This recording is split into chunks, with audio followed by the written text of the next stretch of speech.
ഇപ്പോൾ Thiruvananthapuram corporation councillor Pappanamcode Saji കൂടി നമ്മോടൊപ്പം ചേരുന്നുണ്ട്.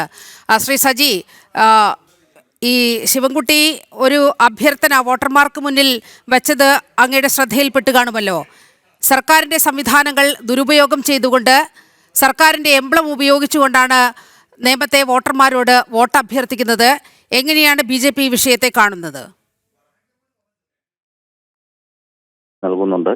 കാരണം ഇത് സർക്കാരിന്റെ സംവിധാനങ്ങൾ ദുരുപയോഗം ചെയ്തുകൊണ്ടാണ് ശിവൻകുട്ടി നേമത്ത് പ്രചരണം നടത്തുന്നത്. തെരഞ്ഞെടുപ്പ് അട്ടിമറിക്കുന്ന തരത്തിലേക്കുള്ള പ്രവർത്തനങ്ങൾ നടക്കുന്നുണ്ട്.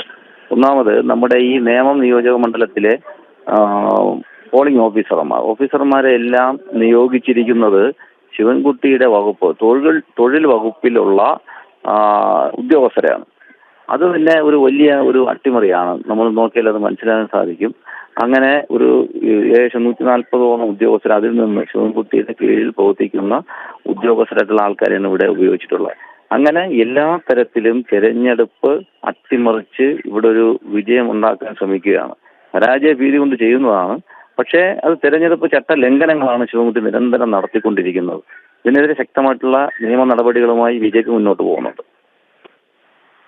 ശ്രീ സജി, 900 കോടി രൂപയുടെ വികസന പദ്ധതികൾ മണ്ഡലത്തിൽ നടപ്പാക്കി വരുന്നു എന്നാണ് പി ശിവൻകുട്ടി വലിയ അവകാശവാദമായി ചൂണ്ടിക്കാട്ടുന്നത്. പക്ഷേ കഴിഞ്ഞ ദിവസമൊക്കെ BJPയുടെ വലിയ പ്രതിഷേധം ഈ മണ്ഡലത്തിൽ നമ്മൾ കണ്ടതാണ്.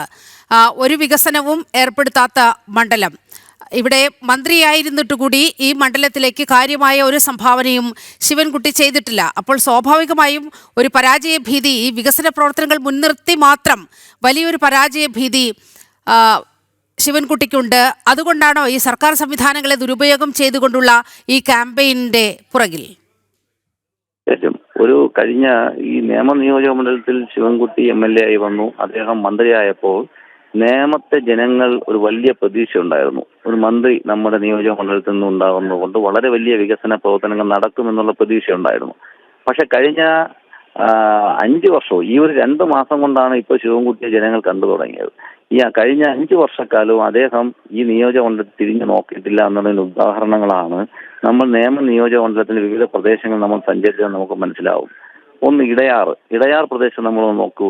ഇടയാർ പ്രദേശത്ത് ആ പാലം തകർന്ന് തരിപ്പണമായി കിടന്നിട്ട് എത്രയോ കാലങ്ങളായി. അവിടെ ഇദ്ദേഹം തിരിഞ്ഞു പോലും നോക്കിയിട്ടില്ല.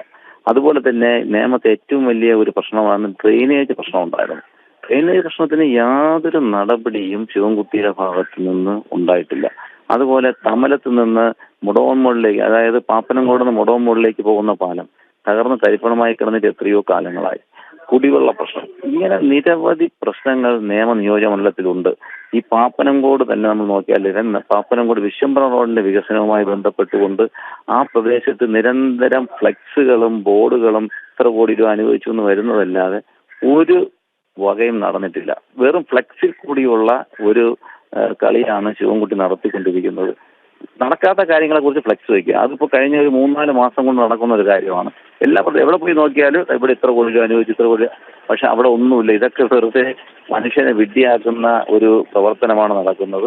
യഥാർത്ഥം ഇത് നേമത്തെ ജനങ്ങൾ തിരിച്ചറിഞ്ഞിട്ടുണ്ട്. ഈ തിരിച്ചറിഞ്ഞത് മനസ്സിലാക്കിക്കൊണ്ടാണ് ഇപ്പോൾ സർക്കാർ സംവിധാനങ്ങൾ ഉപയോഗിച്ചുകൊണ്ട് നേമം നിയോജക മണ്ഡലത്തിൽ തിരഞ്ഞെടുപ്പ് അട്ടിമറിക്കുന്നതിന് വേണ്ടിയുള്ള പ്രവർത്തനങ്ങളുമായി ശിവൻകുട്ടി മുന്നോട്ട് പോകുന്നത്. വളരെയധികം നന്ദി ശ്രീ സജി ഈ ഘട്ടത്തിൽ പ്രതികരിച്ചതിന്.